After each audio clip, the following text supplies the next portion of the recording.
There is a silent contract you never signed, yet you obey it every single day. The moment someone raises their voice, your body changes before your mind can think. Your chest tightens, your throat closes, and the perfect response you had 30 seconds ago vanishes into thin air. You suddenly feel small, exposed, and desperate to restore peace at any cost. But the sound itself never physically touched you. Nothing was taken, yet you react as if a weapon was drawn. This is not a failure of courage. It is an ancient survival mechanism that has been weaponized against you. And today, we dismantle it. Primitive threat. The most unsettling thing about being shouted at is not the volume. It is how quickly your autonomy is stolen from you.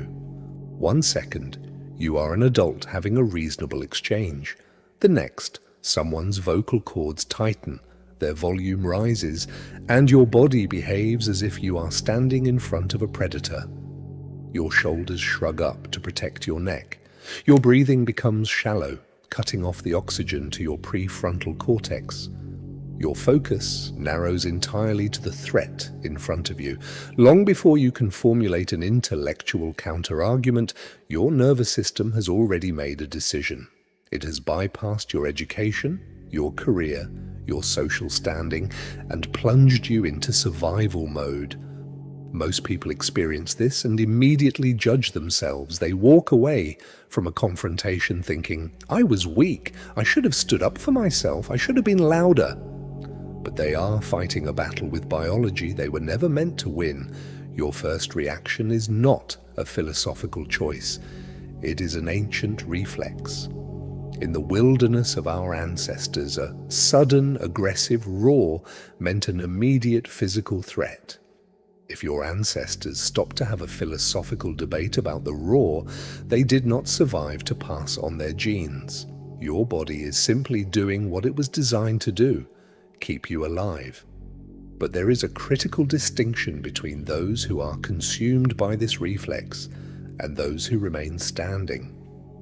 The unshakable person does not possess a different nervous system. Their heart still accelerates. Their stomach still tightens. The difference is what they do in the second after the impact. They do not immediately obey the physical sensation. They recognize the surge of adrenaline, but they refuse to let it write their next sentence. This tiny, almost invisible gap between feeling and action is where self-mastery is born. It is the exact boundary the Stoics spent their lives learning to guard. The illusion of authority. We live in a world that routinely confuses noise with power. When someone raises their voice, we unconsciously assign them authority. We assume that because they are loud, they must be certain. We assume that because they are aggressive, they hold the upper hand in the room. But if you look closely at the mechanics of anger, you will see a completely different reality. The person who is shouting is not demonstrating strength. They are broadcasting a massive, undeniable signal of vulnerability. They have lost the ability to influence you through the strength of their position, so they are attempting to intimidate you through the volume of their voice. Think about the last time you saw a parent scream, a manager snap, or a partner erupt. From a distance, they might have looked dominant, but psychologically they were drowning. They were entirely unable to regulate their own internal state, so they attempted to force the entire room to conform to their panic. They raised the temperature because they could not handle the cold. The moment you match their volume, you accept their invitation. You agree to let their chaotic nervous system dictate the state of yours. Now, there are two people drowning in the same emotional current. You are no longer discussing the problem. You are participating in a frantic, undignified struggle for dominance. Marcus Aurelius warned against this exact contagion. He wrote that the consequences of our anger are always far more grievous than the things that provoked it. When you remain quiet while someone else is shouting, you are not being passive. You are refusing to let their weakness infect your strength. You are holding the temperature of the room steady while they desperately try to make it boil. Caught inside your head. The real battle is rarely fought in the room where the shouting occurred. It is fought in the quiet hours afterward, inside the tribunal of your own mind. Have you ever noticed how a 30-second confrontation can occupy your thoughts for 3 days? You walk away from the exchange, but the trial never ends. You rehearse the conversation over and over. You construct the perfect, devastating replies you should have said. You defend your choices to an imaginary audience. You argue with their ghost in the shower, on your commute, and right before you fall asleep. This is the hidden cost of losing your composure. The other person spent a few seconds releasing their uncontrolled emotion, and you spent half your week carrying it for them. You have allowed them to lease space in your mind, rent-free, and you are acting as both the defense attorney and the prosecutor. This internal court is not a product of the current conflict. It is an old structure built years ago, populated by the critical voices of your past. A demanding parent, an unfair teacher, an abusive partner, they all left judges behind in your head. When a stranger or a boss raises their voice today, they do not create a new wound. They simply step into that pre-built courtroom and take the judge's seat. You are not really trying to convince the loud person in front of you. You are trying to get them to deliver the verdict your internal court has always withheld, that you are worthy, that you are correct, and that you have the right to exist without apology. Marcus Aurelius practiced the discipline of auditing his own thoughts daily. He asked himself whose judgment he was trying to satisfy and whether that person actually deserved the authority he had given them. The people you over-explain to do not hold the keys to your legitimacy. They never did. The trial is only happening because you keep keeping the court in session. It is time to adjourn. Currency of self-abandonment. When the nervous system feels threatened by a loud voice, its primary objective is to make the threat disappear as quickly as possible. To achieve this, we often turn to a highly destructive survival strategy.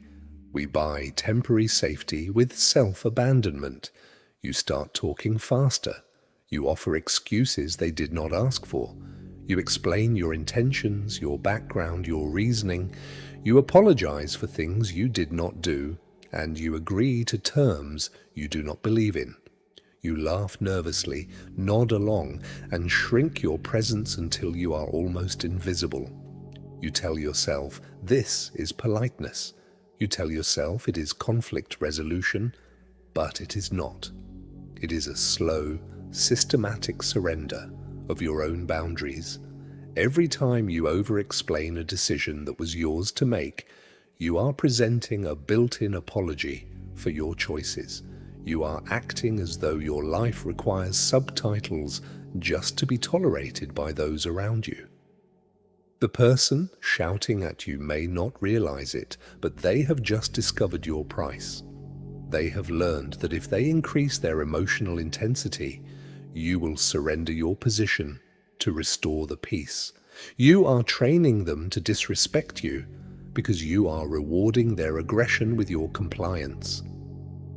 Epictetus, who spent his early life in chains, understood that true freedom is the absolute refusal to hand the keys of your inner world to anyone else. Every hour you spend trying to manage someone else's perception of you is an hour you have stolen from your own life. When you stop explaining, you stop auditioning for a role in your own life in front of an audience that has no authority to cast you. How angry people borrow your mind. Anger is a highly contagious psychological pathogen. When someone yells at you, they are not just expressing their own distress. They are actively trying to borrow your mind. They want you to feel their panic, their irritation, and their chaos. They want an emotional mirror. Think about how naturally we fall into this trap. They raise their pitch, so we raise ours. They interrupt, so we cut them off. Within seconds, the actual subject of the disagreement is completely forgotten. You are no longer talking about the project, the schedule, or the mistake. You are simply reacting to their reaction. This is the exact mechanism of manipulation. If a person can raise their voice and instantly dictate your emotional state, they own you. They do not need physical chains or organizational power. They only need to trigger your discomfort, and you will dance to whatever rhythm they set. But what happens when you refuse to play the mirror? When someone raises their voice and encounters only absolute stillness, the entire dynamic of the confrontation collapses. They expect a defense. You give them silence. They expect panic.